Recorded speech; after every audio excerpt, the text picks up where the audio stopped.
Hello, hello, hello, everyone. Welcome to Touching You Talk Show. This is Elder Sheila, and I have a very special guest in the person of Mr. LaDavid Taylor. How are you today? I'm doing good. How you doing? How you doing? Good. I'm doing good. So I'd like to ask my guests, how long have we known each other? Uh, I say it's been a while. Been a while. Finally making a Ooh, connection.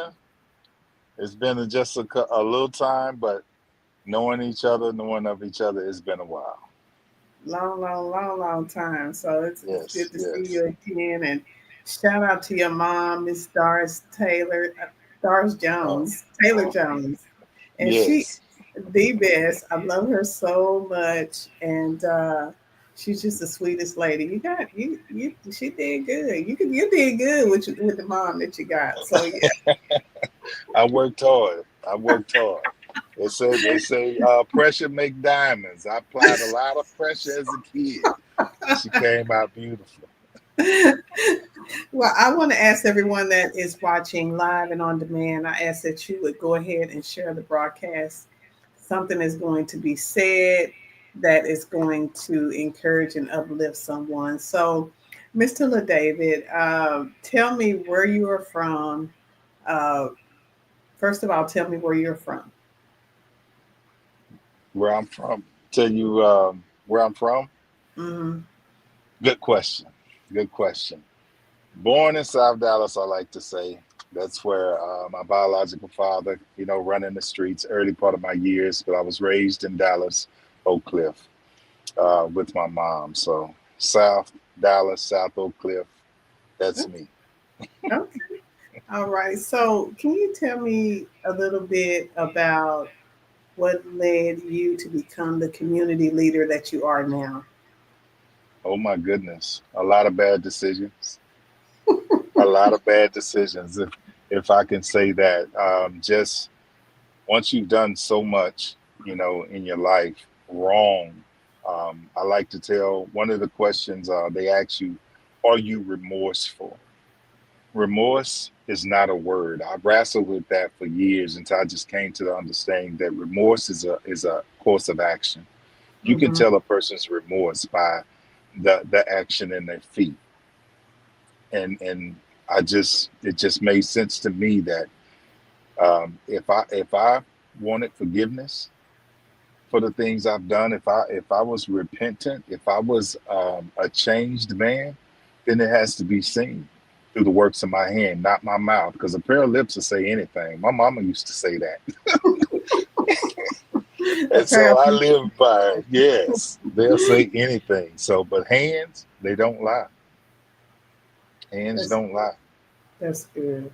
So, what was the first thing? Okay, once you got a revelation of there's something different out here, I need to change. I need to do something different.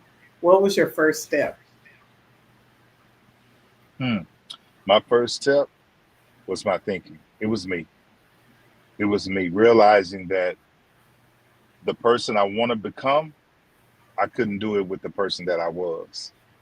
So I needed to figure out who I was at that moment and who I was actually becoming. A lot of times we operate in who people have said we are and the decisions that we've made. We operate in those kind of those mindset, and we make the mistake of thinking that's who we are.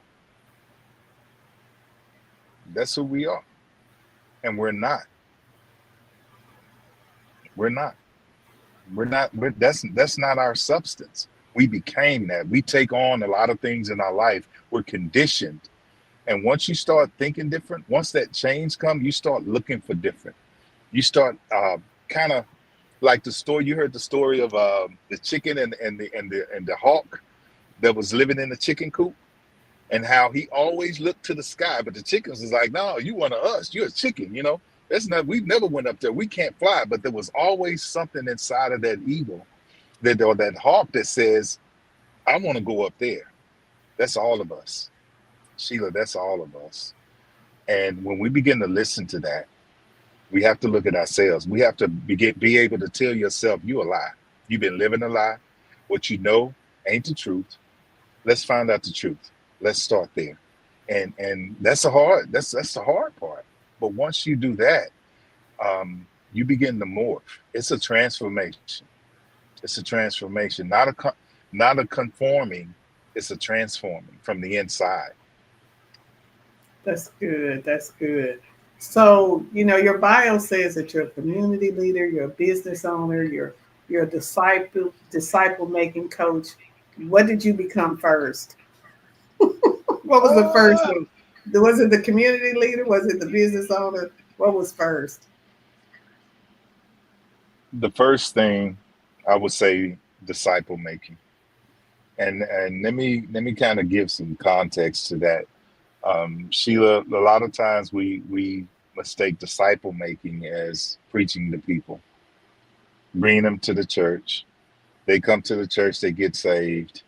We think that's making disciples. That's not making disciples.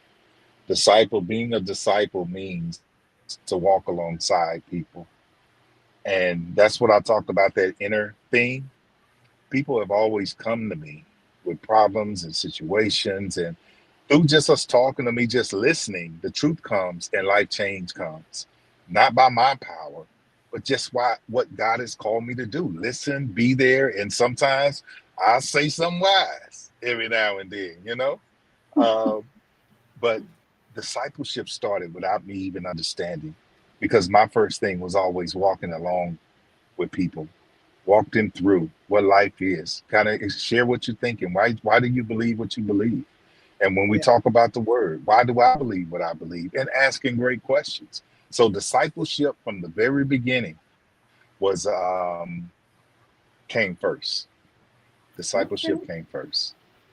All right. And then it says, I'm a disciple making coach with Cami. Tell me about Cami and a prison fellowship certified volunteer. Tell me about that. How did you become the prison fellowship certified volunteer? Oh my goodness, that's a bounce. I don't know. You think people are ready for this? You They think they're ready. ready? They ready. All They ready. right, all right. Well, Prison Fellowship is a prison program. And my testimony, I did 20 years in prison on a 25-year sentence, and was released in 2018. Prison Fellowship is a program, worldwide program. It's a great program. I went to their top tier program, which was 22 months at that time, and went through it. Great mentorship, learned classes, hands on. It gave me what I needed to prepare to come home. And I wish every man could go through that, experience that in some form or fashion before they come home, instead of just coming out here, just blind, thinking we know what's going on. It's been 20 years and life is just what we thought it was. But Prison Fellowship does that. You go through their programs, they kind of help you with that process. And so afterwards, I became a volunteer. I started going back into prisons. I started helping men that came out of prison, connecting programs, opportunities to volunteer, helping them get jobs, helping them find a place to stay, just different things like that. So that's how I became a certified volunteer for Prison Fellowship. I did a documentary just on me coming home. I didn't come back to Dallas, born and raised in Dallas, but I went to Houston, and it was just what God called me to do. I went where I didn't know nobody, went through the trials, took the steps, trusted God, and what that looks like.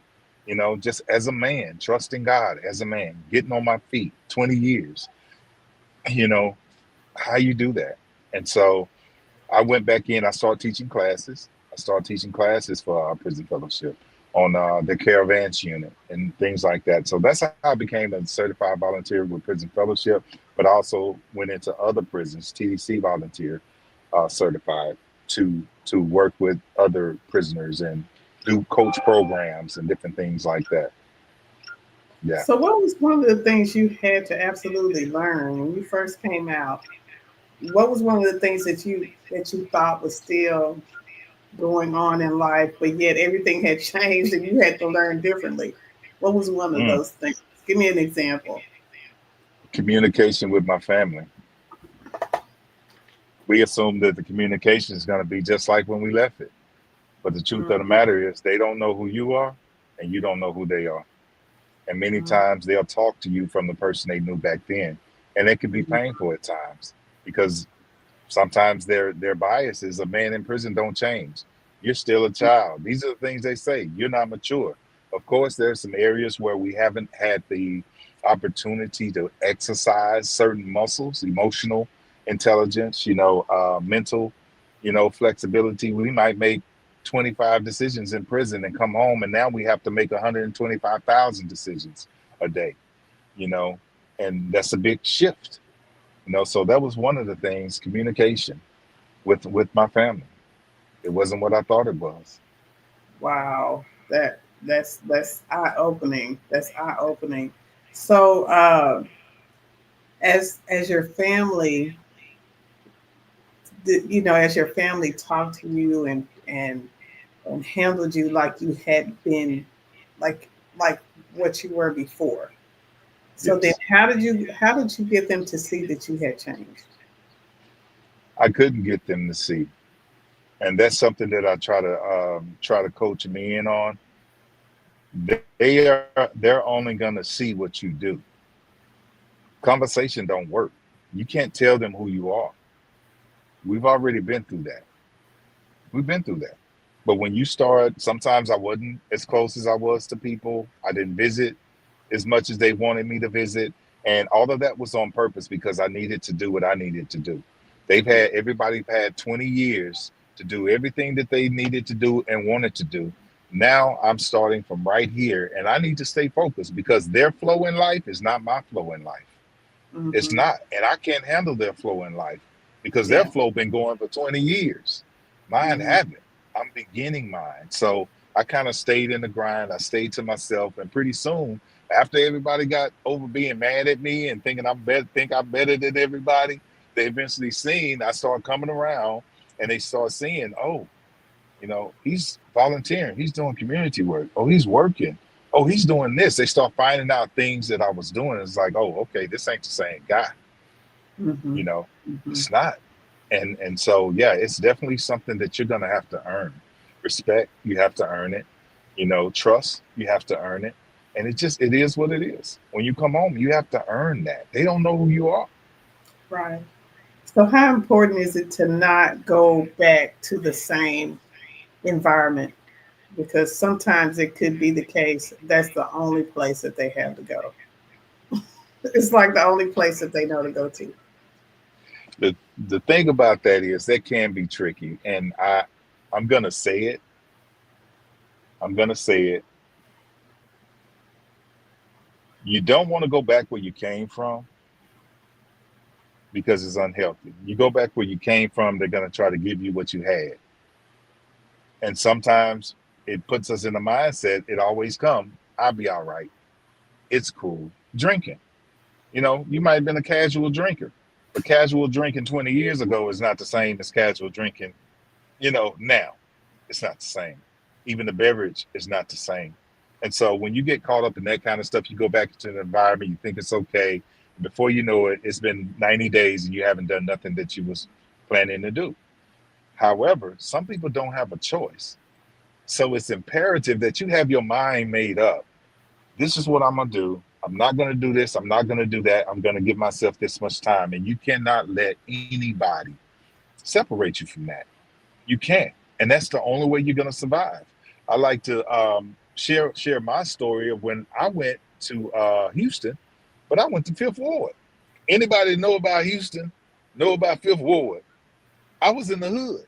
They were shooting and doing everything around the apartment complex that I was not only the apartment complex where I went to, where as far as a halfway house, but 3 months later I walked through a program, got housing.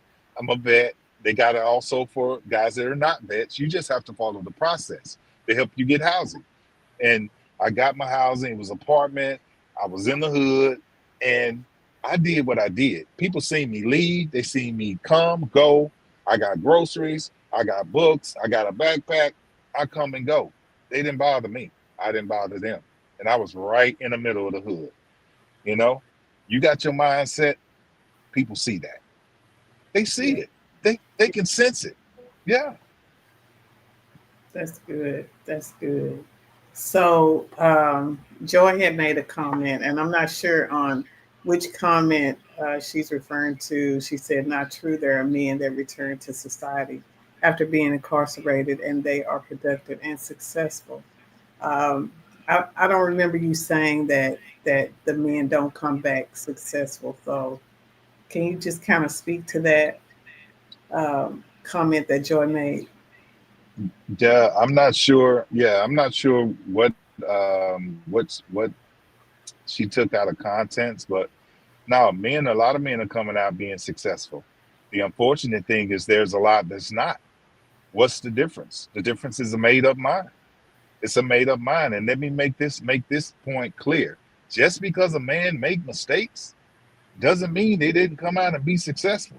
Sometimes it takes men 3 to 5 years just to really get it right before they start seeing fruit. Some it doesn't take that long. Why that is? That's just the nature of life. It's just like a tree. Certain trees, a bamboo, take 5 years before you see anything. You assume there's no growth. They're dead. You assume that was just a dead seed. And then 5 years later, you have the tallest little tree or whatever bamboo tree, and you can't get rid of it because the roots grew so deep down. And that's just life. So, no, you can't judge a person by the ups and downs that they have, but you can see in the thread of the decisions that they make. If they fall, they get back up. They start doing better. They start making better decisions. You know that person is on their way somewhere. But there's some, it's just absolutely truth. Everything that you do on the left contradicts what you're saying on the right. And you just know the difference. Some people can like to act like it's not what it is. Oh, he's trying. Well, if he out there doing drugs and all that, that's not much of trying for me.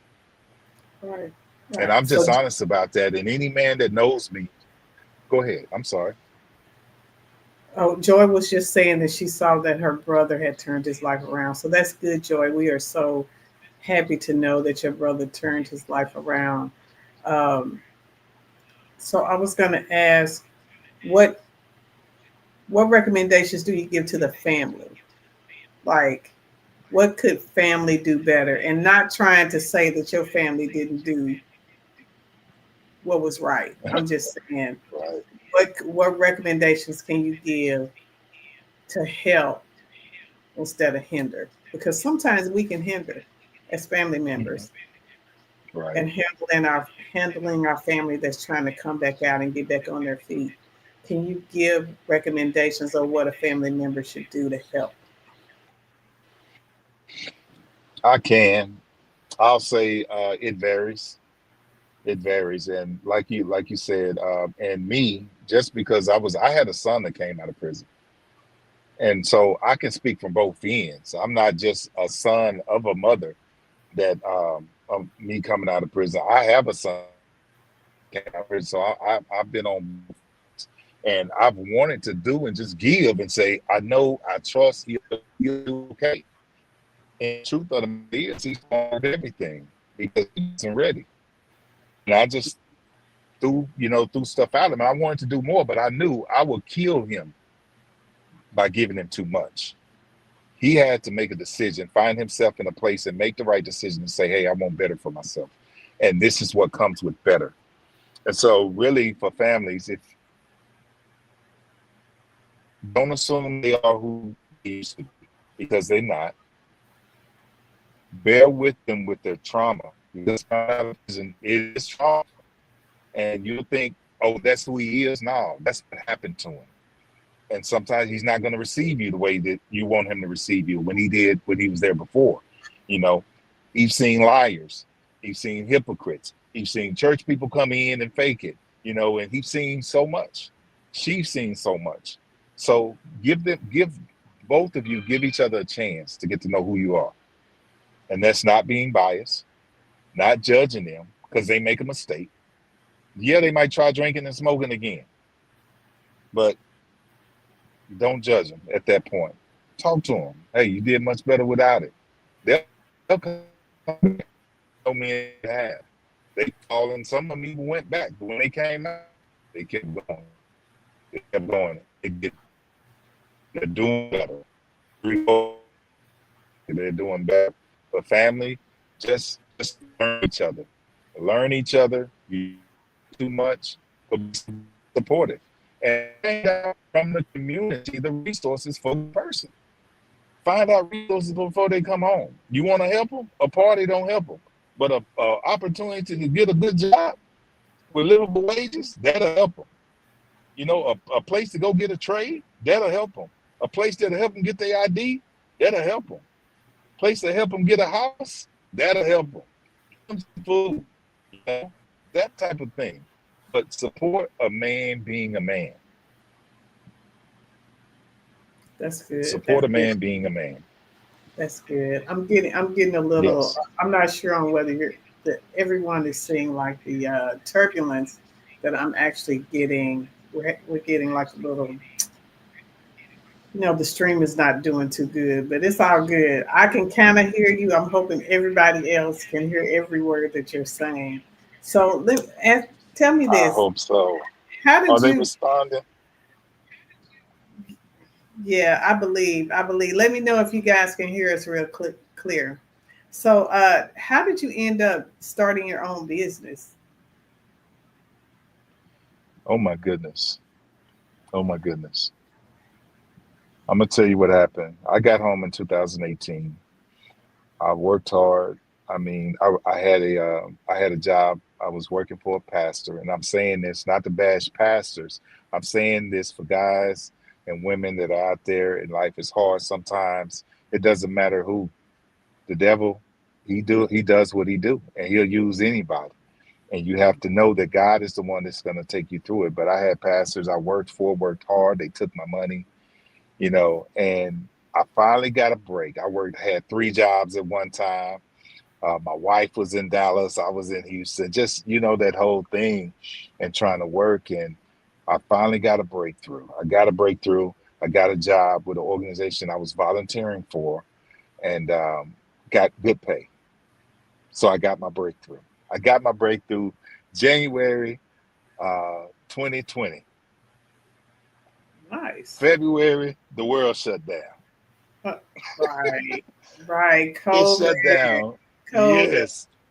And I was stunned. I was sitting there. I just got hired, and the thought came to me: my life is in the hands of another person. If they fire me, I have no other means of taking care of my family. I put all my trust in this company, making sure my family can eat. And right now, they can cut it off, and there's nothing I can do. And at that point, I said, I'm going to start my business. And I started it right then.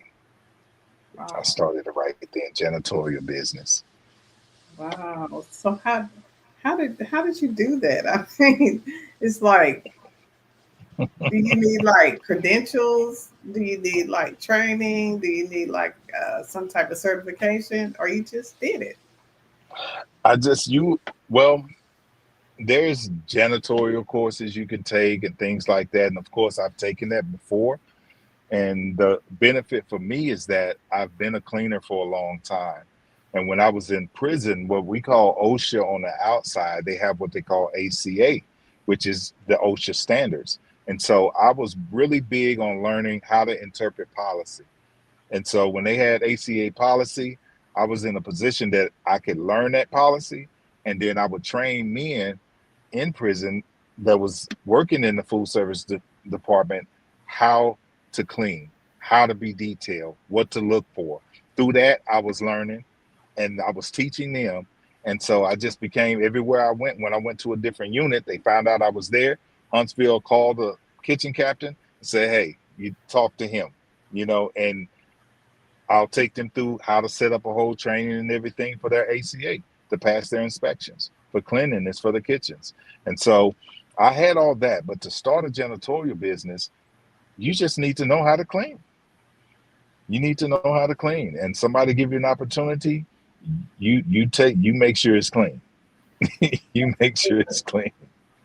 That is so good. So now you're a community leader.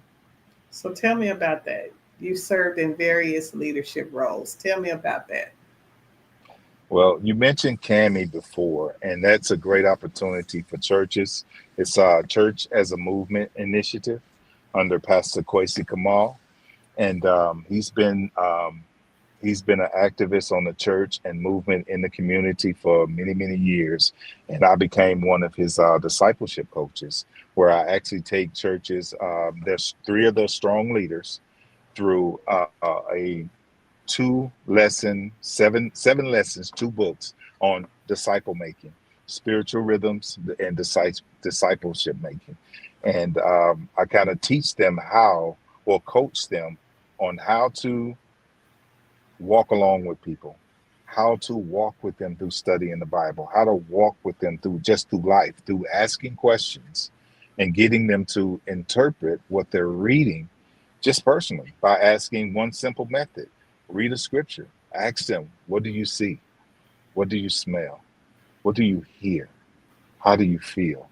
Letting them experience the scripture through things like that, teaching them how to spiritual rhythms, fasting rhythms, prayer rhythms, how to set that in order. Pick 5 personal people, friends, 5 family members, 5 people that you just heard of that you might know but really don't have a relationship.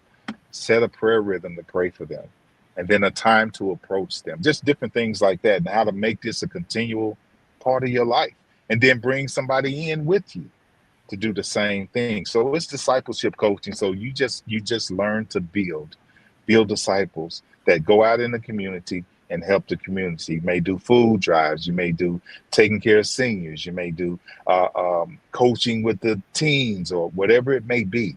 But it takes you not only just personal growth, but it takes you into a method of outside community work. And Cami is the system of it all. System of it all. While we're working with those three, they have a task force that's working with about 10 or 15 of the church members, and everybody's working toward a community event to do not just one time, but that one time is to start a collective every year, every 6 months, however you decide. But it's something that shows the community I'm here, I'm consistent, and we love you. So people know what's at that church. Because nowadays you pass by a church, you don't know what's in there. You So really people don't. don't stop. Yeah. But if you in the community and out of the church, and every time they turn around, you're helping their kids. Every time you turn around, you're feeding the people that need it. Every time you turn around, you're hosting some kind of event to get them information that they did not know. They say, oh, we know what's in that church. Help is in that church. Love is in Right. that church. And if we Right. can coach people on how to ask good questions and love on people instead of focusing on the proclamation, preaching, and start having a conversation, how do you Hmm. feel about that word that was mentioned? How do you feel about where you want God to take you now? How can we make action steps? I'm with you all the way. Those are life changing conversations. That's Those are good. life changing. Yes, yes. You start asking questions, you can give people what they want and Yeah. not what you think they want. So, are you open to going to any church that asks you to come and maybe teach or instruct or lead and guide? I am. I do that. I do that. I don't. I don't broadcast it a lot, but it is something that I do. And it's usually because I'm out in the community. I'm not usually not in the pulpit, preaching on YouTube. Hmm. Um, I'm I'm I'm I'm the one knocking at your door saying, "Hey, Pastor, can I pray with you? How you doing? What's some of your goals? How can I connect you with some organizations that's in your community that'll help you better take care of your people? Not even better, that'll just enhance what you're doing already, because we do greater together." And yeah, I'm that guy. I'm that guy. And yes, I'm definitely open to that. You call Awesome. me and your heart is about community, I'm there. I'm there. All right. So, I'm going to put your email address in if anyone would like to contact you. So, in conclusion, what advice do you give? It's twofold. What advice do you give to maybe it's somebody listening and they just got out? What advice are you giving them tonight? Community. The most important thing you can do for yourself is build your community. It's not out there calling you to somebody else's table. You have to build your table, because only you know what your spirit needs. There's people there for you. Have more than one mentor, not just one person, because they don't have it all. Have several mentors, somebody that will hold you accountable. If you don't want to be held accountable, or you want everybody to agree with you, then you go on the wrong path anyway. You want somebody around you that'll say, hey, you tripping, you wrong. No, don't leave your wife. Y'all need to work that out. I ain't talking about somebody crazy. I'm talking about y'all just having life problems. It's hard, you Yeah. know. Stick with your wife. What you talking about? Okay, this is a problem. Let's work on a solution. Somebody that's gonna steer you and keep you on the right path. Keep you, and they don't mind you telling them. But community is everything, and volunteering. You got to give your time. You got to give back. You'll be amazed at how it changes you. And number two, you'll be amazed at the doors that it'll open for you. You can't say that God ain't looking out for me when you're not looking out for nobody else. Go out Oh, and volunteer and watch the that's people good. that you meet. They're just gonna show up and they'll love you for you. And family ain't family. Can I say that? Family ain't family. It ain't Yeah. always your blood. That's not how God created it. God said, my people are those that love me. And how do Mhm. you know? You'll know them by the work of their hands. And that's how they're going to know you, by the work of your hands. So build your family. That don't mean kick your blood away. That means you headed somewhere. If they want to go, they can come. But if they don't, that's a free choice. Don't Yeah. be upset about their free choice. But you walk with the people that God has placed in your life. Community. That's what community. That's the word. Community. Good. That's good. So, what do you say to that person that have a heart for incarcerated individuals and they want to help? And maybe they haven't, maybe they've never been incarcerated before, but they have a heart. What advice would you give them? If you have a heart, I say serve. If you have a heart, serve.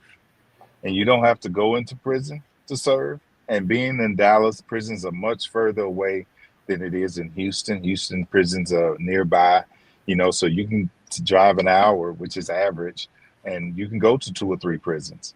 But in Dallas, it's like 3 hours. It's like a full day trip. If you want to do that once a month, I'll say do that. I promise you, your life will be changed. You will see life totally different from men in prison that are in church because they think those in church, or they call it a penitentiary religion.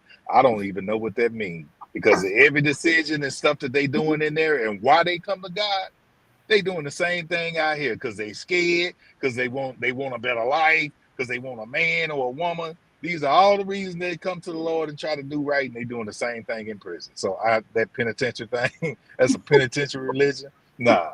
And it's the same thing. It has to be tested just like your new faith out here has to be tested. Yeah. It is what it is. So Yeah. that trying to put people in the box and that discrimination, everybody's faith got to be tested. It Yeah. got to be tested. Yeah, but yeah, that's what I would say. I would say volunteer. You can volunteer food to help. It's a lot of prison entrepreneurship program. I'm an alumni of the prison entrepreneurship program. Those are guys going through a program, learning how to be business owners. They put pitches together. That's so much fun. You can even do that. That's an hour away. It's a unit. Get with me. If you want to support, if you're a business owner or whatever, you want to come in, we help them with research their businesses. They do what we call them. They do presentations. You get to tell them, okay, kind of critique them on it, this and that. They finish the program, they come home, and they have a halfway house for these guys. And they do what they call e-school. They can go to their families, but they also have a halfway house where they kind of nourish these guys. They're going through mentorship with other business owners. You can be a part of that. There's so many different opportunities out here for the incarcerated, those that are on drug addictions, that's in great rehab centers, doing great things, trying to get back on their feet. Reach out to me. Give back, volunteer, give your time. Clothes, you can do clothes drives. You can do so much, but there's no excuse for doing nothing. No excuse for doing No, nothing. but doing nothing. That's good. That's good. Well, I No don't want to excuse. hold you forever. But I want to say thank you. Thank you for allowing us a glimpse into your life. And, we didn't even get through the whole thing. He served in leadership roles at the Alpha USA South Texas Network Director, core lead for the Greater Houston Yes. E Team, advisory board member of the Greater Dallas Coalition, and as owner of LT Janitorial Services, view entrepreneurship as a tool for freedom and lasting impact. So, LaDavid is an example that you can come out and you can do better. You can come out, Yes. you can do great things. You can come out and Yes. God could use you in a mighty way. So, if you have any questions, I put his phone number there, put his email address there. Go ahead and reach out. You can instant message, you can DM me, and I'll make sure and get the information to him. And I want to say, everyone, go ahead and share the broadcast. Somebody need to hear what has been said tonight. Thank you so much for being my guest. And this has Thank been you for having me. absolutely. This has been Touching You Talk Show. Have a great day, everyone. Bye.